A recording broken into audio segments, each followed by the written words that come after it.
how much of this book is explaining in a better way existing rules, and how much of it is stuff that is your own rules and method of doing things that you're imparting here?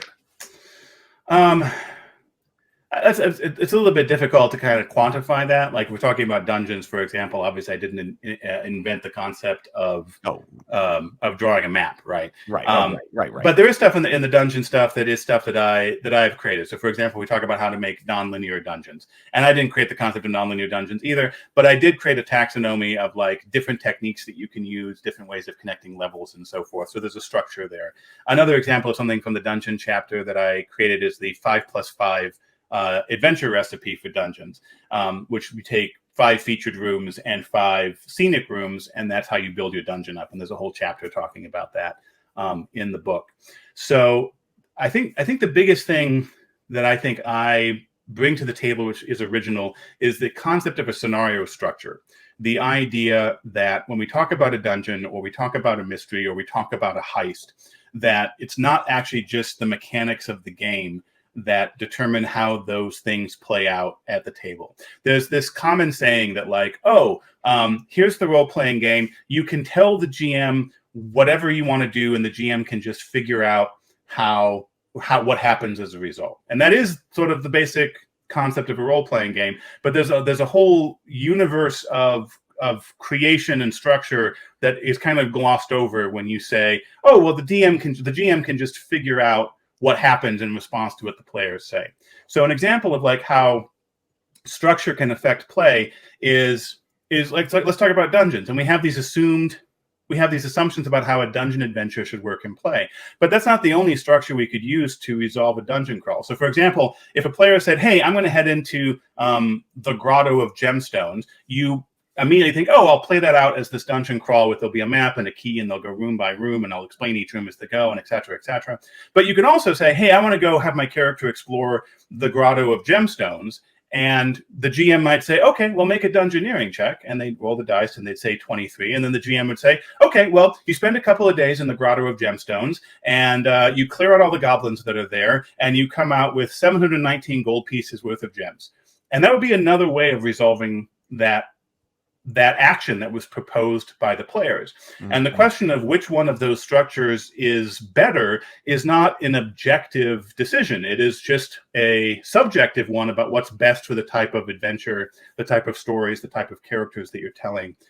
And so this is kind of the thing that I think we often overlook as game masters, is what is the actual structure of play that is inherent in our scenarios. And that's the big thing that I kind of bring in here with the book, is I'm teaching not just like broad concepts of like, hey, a mystery is where you solve a crime. It is a mystery has if you want to resolve a mystery, here is a specific structure that you can use to create the scenario and to run the scenario at the table. And the same thing with dungeons and so forth as well. Into the Wild is actually a great example of this, because the book actually contains several different structures for handling wilderness exploration, depending on what type of wilderness exploration and why you're there.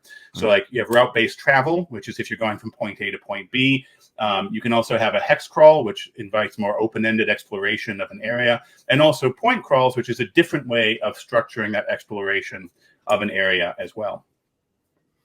Well, like with the wilderness, I know you were talking about dividing time into watches and what people do on different watches. And like that wasn't in the 5th edition DMG, I don't think. No. Those concepts there in the Into the Wild chapter, those are original stuff that I've developed. I'm certainly influenced by a number of different factors. Older editions of D&D, like 1974 D&D or the first edition of Advanced Dungeons and Dragons, those games had more robust procedures, which I have played over the years and certainly influenced the design work that went into the hex crawl structure that I present in the book. Keybound says, turning a dungeon crawl into just a die roll. It makes sense. The whole question of what is the game? Maybe the game is in the dungeon. Maybe the dungeon is something along the way. Yeah. So yeah, you have to make that call about it's a temporal resolution. Like, okay, I want to raid the dungeon. Do I get the treasure? Well, that could be a roll, or is that an entire sequence of the whole adventure? Yeah. That's we would see it, okay, as a whole sequence of stuff most of the time. but it doesn't have to be that way, and that it doesn't guide you in what exactly is a sequence, what exactly is something that's worthy of resolving on its own. The dungeon might be a extreme example, but probably a better example that comes up is something like wilderness travel. I want to go from here to here. Make a roll. Okay, now you're there, or you're there, or make a roll. Or do I need to do 15 things? Well, and you can actually see examples of this in other media as well. You have to be a little bit careful in my experience using other mediums as examples for role-playing games, because role-playing games are their own medium. But like, well, for example, like Captain America Civil War.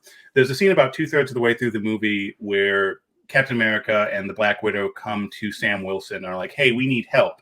And Sam Wilson drops down this dossier that says, hey, I used to have this Falcon suit. And they're like, hey, where is it? And he's like, oh, it's like in this military facility. Do you think you could help me get it out? And then like the next scene is they've already done that. And like if you were playing that a role-playing game, you'd have to make a choice. Do I design a whole heist where I have like a military base and the players for Captain America and Black Widow and the Falcon all have to go do that heist to get the wings? Or do I just have Captain America and the Black Widow make heist checks and then we say, great, you've got his wings now and he can go do this? That is a choice about how you want to structure and where the focus of the adventure is going to be. And that will also then influence, what it is that you're prepping, and of course, how you're going to use that prep at the table.